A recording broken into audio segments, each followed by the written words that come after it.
kata-kata yang diucapkan oleh seseorang atau kelompok orang merupakan simbol dari pengalaman mentalnya, dan kata-kata yang ditulis adalah simbol dari kata-kata yang diucapkan itu. Pengalaman mental yang terrefleksikan dalam simbol-simbol itulah yang sama untuk semua orang. Seperti halnya dengan pengalaman-pengalaman imajinasi kita yang menggambarkan sesuatu. Nah, dalam konteks ini, bahasa yang digunakan sebagai sarana komunikasi antara individu atau kelompok yang berkomunikasi menggunakan bahasa yang berbeda-beda.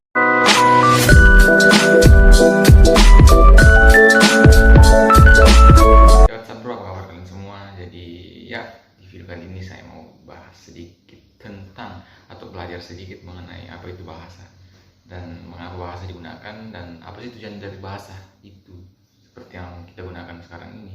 Sebelum kita pembahasannya, buat yang bergabung silahkan klik subscribe, dan buat yang suka dengan videonya jangan lupa like dan share ke teman-teman kalian nanti kalau kalian suka ya. Jadi langsung kita pembahasannya, let's go. Oke, jadi secara sederhana bahasa itu adalah alat komunikasi yang digunakan manusia untuk berinteraksi sesama lainnya atau antara yang satu dengan yang satunya lagi. Menurut Goris Keraf, jadi tulisannya itu G-O-R-Y-S, Keraf, bahasa itu adalah alat komunikasi sosial yang berupa sistem simbol bunyi yang dihasilkan dari ucapan manusia, ya seperti yang saya lakukan saat ini. Nah, manusia sebagai makhluk sosial tentunya membutuhkan sarana untuk berkomunikasi dengan masyarakat itu sendiri, masyarakat yang ini dengan masyarakat yang ini. Jadi ada sarana yang dibutuhkan yang disebut dengan bahasa. Nah, setiap masyarakat tentunya memiliki bahasa mereka tersendiri. Bahasa yang sebelah sini beda dengan bahasa yang ini. Bahasa yang ini beda lagi dengan bahasa yang sebelah sana. Contoh, kita di Indonesia nih terbagi lagi, ada bahasa Bugis, mungkin ya bahasa Bugis, bahasa Toraja, bahasa Jawa, dan banyak lagi. Kalau kita bisa negara, bahasa Indonesia, bahasa Inggris, Irlandia, Eropa, bahasa Prancis, Spanyol, Jerman. Jadi banyak yang membedakan yang disebut, tapi hanya ada satu simbol itu, yaitu bahasa. Menurut Kamus Besar Bahasa Indonesia, bahasa adalah sistem lambang bunyi yang arbitrary yang digunakan oleh anggota masyarakat untuk baik itu bekerja sama, berinteraksi, dan juga mengidentifikasi diri. Bahasa juga dapat dimaknai sebagai percakapan atau perkataan yang baik yang berefek pada tingkah laku yang baik dan sopan santun. Selain itu juga bahasa adalah sistem atau kaidah normatif yang harus dipatuhi oleh masyarakat dan menggunakannya dengan sebaik-baiknya. Jadi bahasa itu berwujud lambang-lambang. Yang dimaksud dengan istilah lambang-lambang di sini adalah setiap kata atau bentuk ucapan mewakili atau biasa kita hubungkan dengan suatu benda, tindakan atau konsep tertentu lah, gitu kira-kira.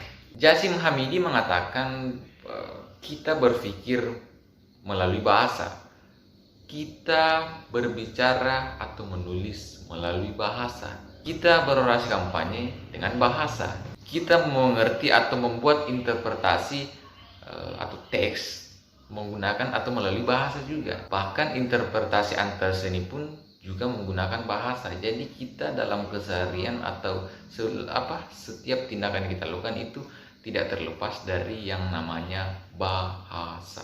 Menurut Aristoteles, tidak ada satupun di antara manusia yang memiliki atau mempunyai bahasa lisan maupun tulisan yang sama antara satu dengan yang lainnya. Nah, hal ini terbukti terdapat keanekaragaman penggunaan bahasa antara suku atau daerah yang lain gitu loh.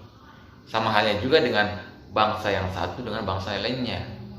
Bahkan saya sudah juga sebutkan tadi di awal bahwa ya saya sebutkan daerahnya lagi. Daerah ini dengan daerah ini beda bahasanya. Bangsa ini dengan bangsa yang lainnya itu berbeda lagi. Nah, kata-kata yang diucapkan oleh seseorang atau kelompok orang merupakan simbol dari pengalaman mentalnya, dan kata-kata yang ditulis adalah simbol dari kata-kata yang diucapkan itu. Pengalaman mental yang terrefleksikan dalam simbol-simbol itulah yang sama untuk semua orang. Seperti halnya dengan pengalaman-pengalaman imajinasi kita yang menggambarkan sesuatu. Nah, dalam konteks ini, bahasa yang digunakan sebagai sarana komunikasi antara individu atau kelompok yang berkomunikasi menggunakan bahasa yang berbeda-beda. Nah, adapun biasa kita sebut sebagai bahasa lisan. Jadi bahasa lisan itu merupakan bahasa primer, sedangkan bahasa lisan biasa disebut dengan bahasa sekunder.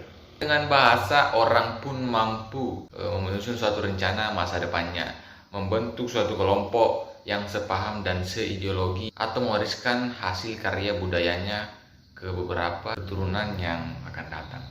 Oke, lebih lanjutnya lagi bahwa bisa kita katakan bahwa bahasa itu adalah alat komunikasi di masyarakat yang merupakan alat mengintegrasikan diri, alat kekuasaan, alat untuk membina dan menegakkan kebenaran. Jadi poinnya bahwa bahasa itu banyak fungsinya di lingkup masyarakat.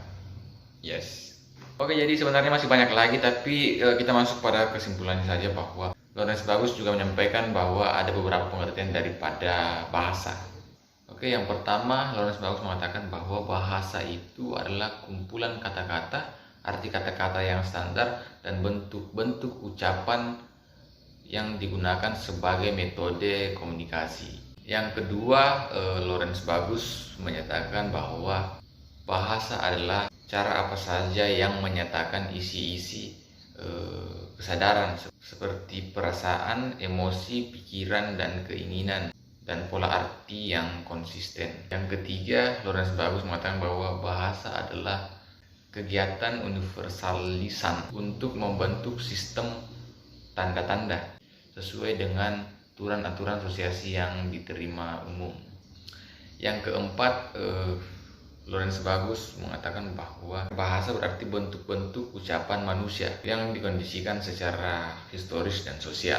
Nah, hal ini berkaitan dengan bahasa-bahasa tertentu.